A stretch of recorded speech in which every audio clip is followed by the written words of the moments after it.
Eu apercebi-me que hoje a doutora Elisete Pana, diretora da Biblioteca do IPBEJA, tinha prevista para a mesma hora uma sessão sobre acesso à informação e aspectos de direito de autor. Não está exatamente na sequência da matéria, mas é absoluto pertinente para a disciplina. Como a hora é a mesma, fizemos aqui uma conjugação de oportunidades e eu vou-vos deixar com o Dr. Elisete, que é uma pessoa especialmente competente nestas questões. Obrigada. Olá, bom dia a todos. Obrigada pela vossa presença. O que eu tinha preparado era no âmbito de uma semana que estamos a comemorar, a Semana Internacional do Acesso Aberto, que é comemorado a nível internacional, e em Portugal há um grupo que está ligado ao RECAP, não sei se conhecem, o RECAP é o Repositório Científico de Acesso Aberto de Portugal, e que, portanto, estamos a fazer comemorações em todas as instituições de ensino superior. Esta apresentação, no início, tinha mais como objetivo esclarecer alguns aspectos relacionados com uma nova política que vai sair a nível de legislação que foi produzida e também de política chamada mandatória da FCC-NFCT, daí ter este título, Produção Científica em Portugal, o que vai mudar. Portanto, e é aqui que está relacionado com a questão dos direitos de autor.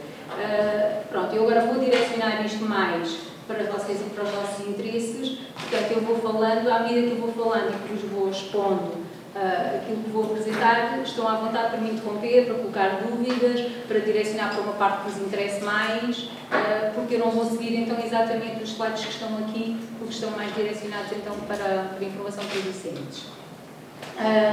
Pronto, o título, como vocês viram, é Open Access, não é? Portanto, acesso aberto. E o que é isto do acesso aberto? Portanto, não sei se já algum de vocês ouviu falar do Open Access. Já alguém ouviu falar? Já alguém pesquisou recursos que estão em Open Access? Não. Então, o que é isto do Open Access? O acesso aberto em Portugal significa que nós podemos aceder livre e gratuitamente a recursos. Que tipo de recursos são esses?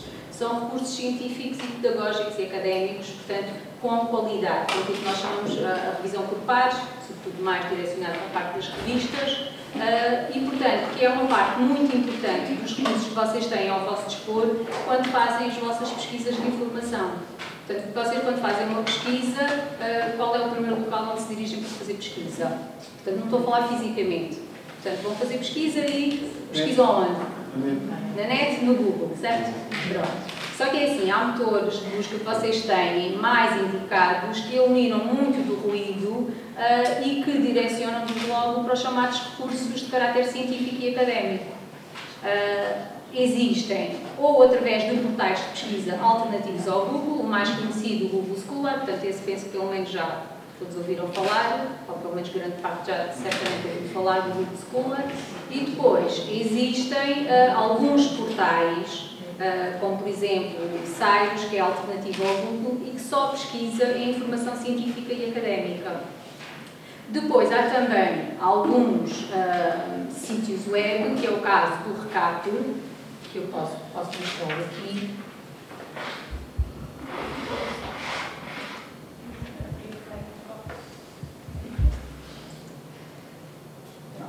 Está aqui, estão a ver, está cá até o ícone agora da comemoração da Semana Internacional.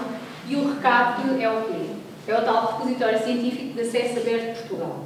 Portanto, o que é que isto significa? Ligando com o início da conversa, em que eu vos disse que acesso aberto significava publicações que estão livre e gratuitamente disponíveis para qualquer pessoa fazer pesquisa, significa que este portal disponibiliza precisamente esse tipo de publicações.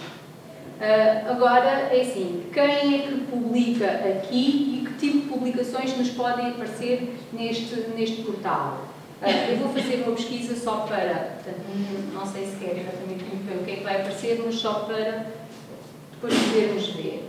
Pronto, eu coloquei ali só direito, portanto, uma coisa bastante geral. E agora, o que é que eu tenho aqui? Vou puxar aqui para baixo, só para vermos o tipo das publicações. Estão a ver, eu tenho aqui dissertações de mestrado, artigos, documentos de conferência e teses de doutoramento.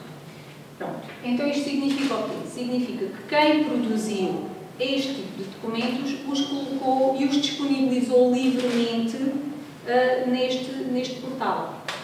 Portanto, quem fez as dissertações de mestrado, quem publicou os artigos em revistas, sejam elas internacionais ou nacionais, os documentos de conferência, portanto, em inglês chamados proceedings, ou as teses de doutoramento, a seguir disponibilizou-as então neste portal. E vocês, quando vão consultar, portanto, acedem livremente àquela publicação. Exceto alguns casos, que depois já vamos ver, que estão ligados, por exemplo, aos direitos de autor, em que pode haver um pequeno pedido de empate. Portanto, quando clicam aqui, veem nesta informação onde é que ele foi visitado, portanto, neste caso, na Universidade de Coimbra, podem abrir aqui e, ao abrir, têm a referência completa.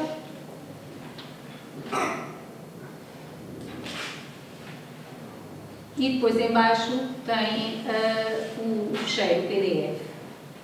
Pronto, aqui está. Portanto, têm aqui e depois aqui podem abrir o documento.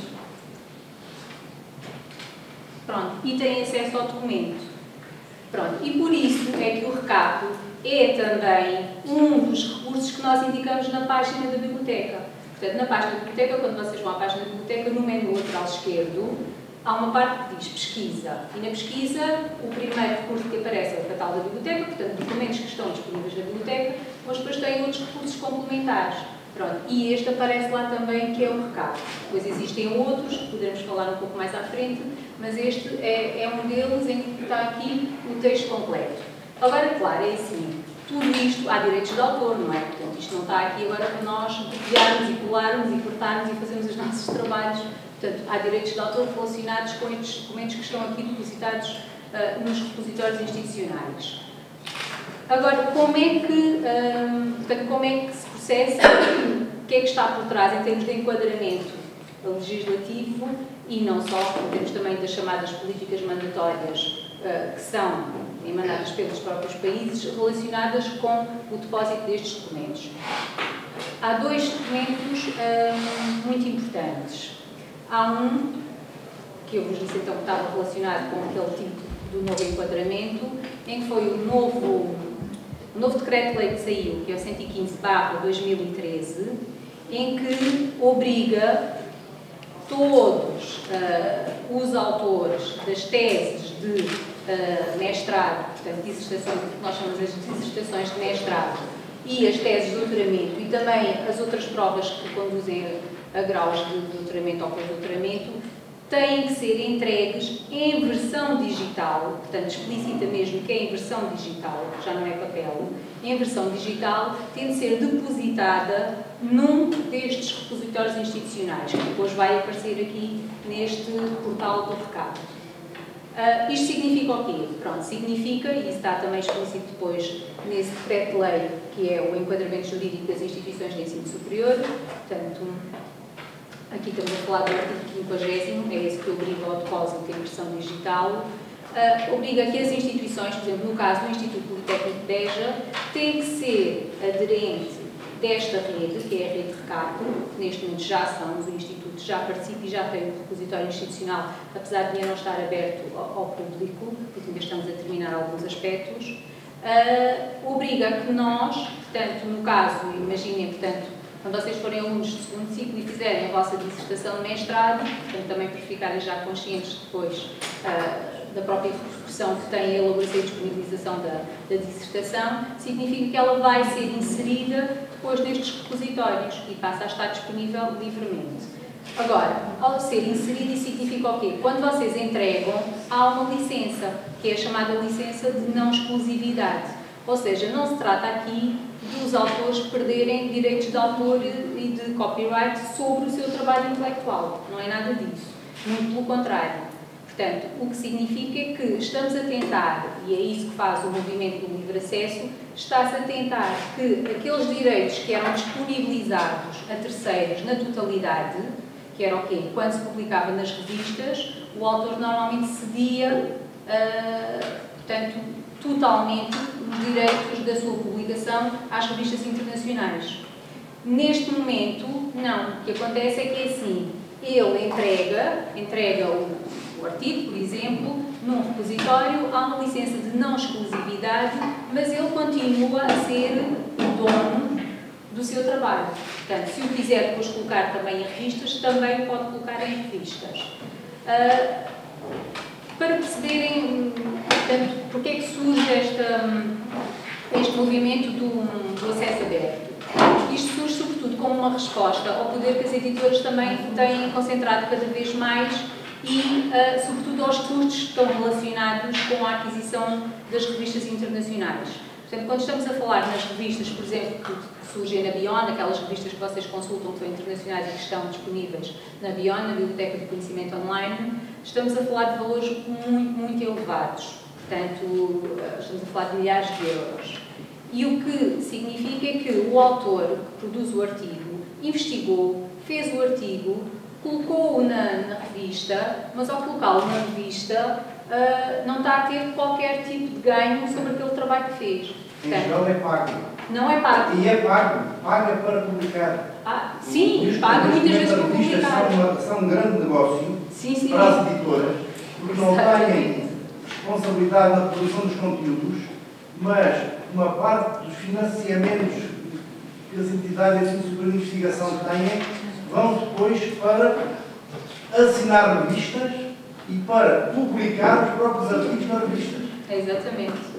Todo o processo da revista, portanto, quem é mais importante para que a revista surja? Os autores, os revisores, isso é tudo trabalho gratuito.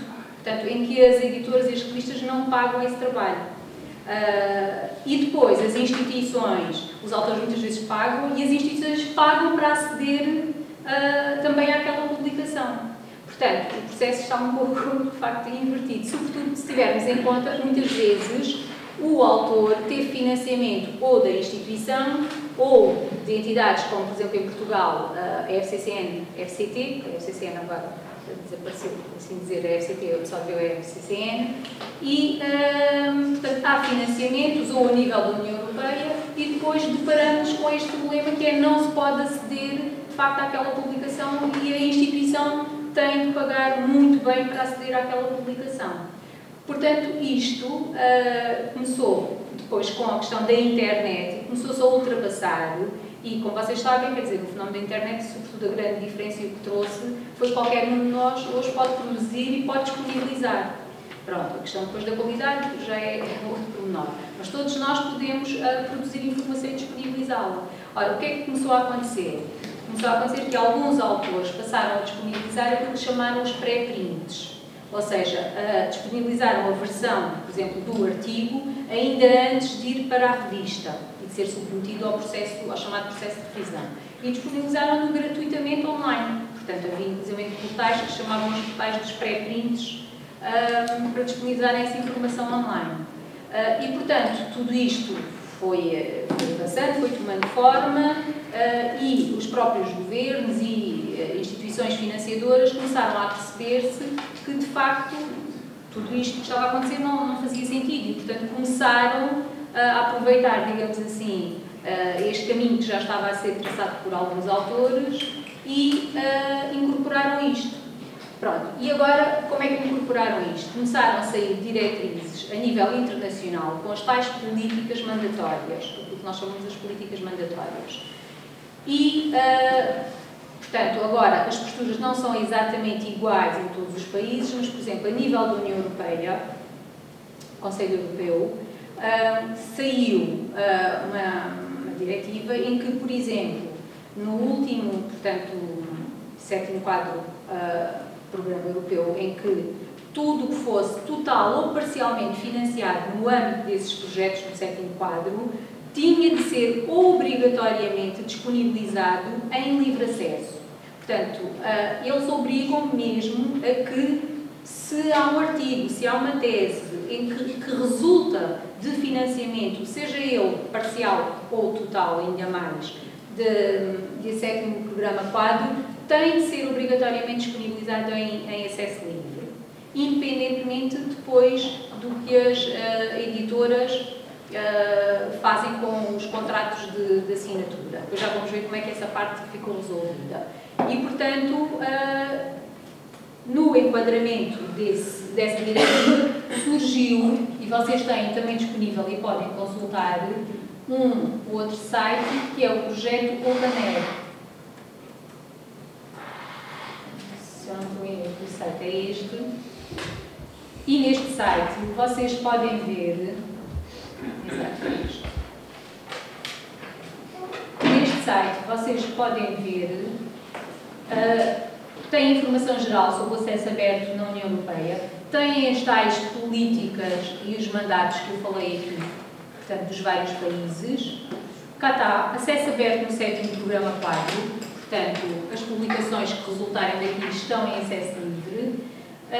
Aqui, pronto, no caso mais para docentes e investigadores, quem quiser depositar, pode depositar aqui as publicações. Quem quiser pesquisar, tem aqui, pode pesquisar as publicações e projetos. Por exemplo, até mesmo para quem está a iniciar, quer as dissertações de mestrado, quer as teses, pode sempre ver aqui, até em termos de referenciação, o que é que está a ser estudado e investigado, e mesmo para os docentes no estabelecimento de parcerias. Portanto, todo este movimento do acesso aberto tem muito a ver com a questão dos direitos de autor, da disponibilização dos direitos de autor e da disponibilização da informação e do conhecimento em acesso aberto para toda a sociedade, mas tem a ver também muito com a ideia que está ligada hoje à internet, portanto, trabalhar em rede. Aqui, se quisermos, depois temos também aqui todos os repositórios que participam. Aqui nas publicações, portanto, é um site que vocês também podem utilizar, por exemplo, para fazer as vossas pesquisas. Portanto, é mais um dos recursos em que têm os documentos em acesso livre.